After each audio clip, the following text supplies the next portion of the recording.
Good morning, Connecticut. I'm Ryan Spain. It's Sunday, August 10th.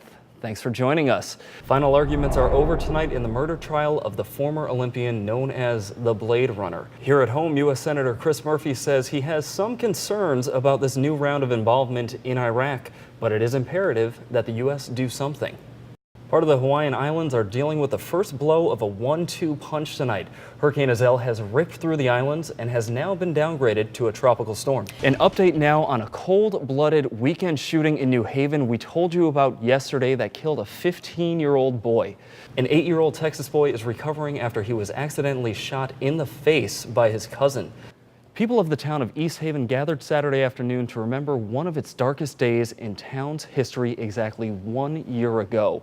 Tragedy on the tracks. NASCAR racer Tony Stewart hits and kills a Sprint Cup driver last night during a race in upstate New York. Today, Stewart didn't participate in the race. He says there aren't words to describe the sadness he feels. ABC's Marcy Gonzalez reports. Tonight, that mailman has been put on paid leave while the investigation is underway. Ooh, people not happy about that. People, I haven't checked my mail in days, so who knows. A lot of people come home and rush to the mailbox, too. Joining us from our New Haven newsroom is Ryan Spain with all the details. Ryan? Aaron, the virus is believed to have infected over 1,700 people and has killed 961 people. That number coming from the World Health Organization. The Centers for Disease Control and Prevention sending 12 experts. Also joining them, 13 members of the Disaster Assistance Response Team from the U.S. Agency for International Development. Aaron? From music to movies, I'm going to be the guy to bring it all to you. We're going to go behind the scenes and give you an exclusive look at things that other folks wouldn't otherwise be able to access. We're going to have a lot of fun on the show. Again, we're going to road trip across America together, taking you to different sites that you may not otherwise be able to see and spend time in each state. Hi, I'm Ryan and I'm a producer here at MyTV9. We're looking for Connecticut's next TV star. If you think you're up to the job, come to an audition and show us why you should be the MyTV9 star.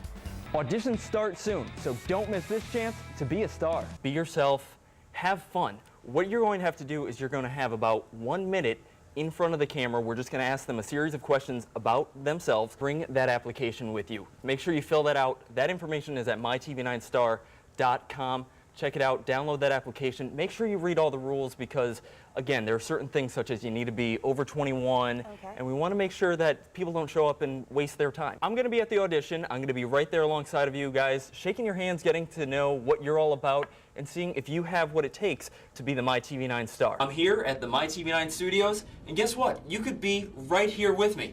Though that may be more of a punishment than a prize. Don't worry, it's not about me, it's about you. And we want you to come out to the audition. We're standing here with possibly the next MyTV9 star. Auditions are finally underway. Let's take a listen in as contestant number 1 takes the floor. You also sang up there. Are you ever considering trying out for American Idol if this doesn't work out for you? You went up there, you went up for the audition. How did it feel? You did an excellent job up there, very natural. And you know what? Even if you're not the MyTV9 star, you're already a champ. That's right, baby. Troy, best of luck to you, bud. For most elementary students, learning how to add, subtract, multiply, and divide, well, that's not going to make their top 10 list of fun things to do. So how do you get your child excited to learn math?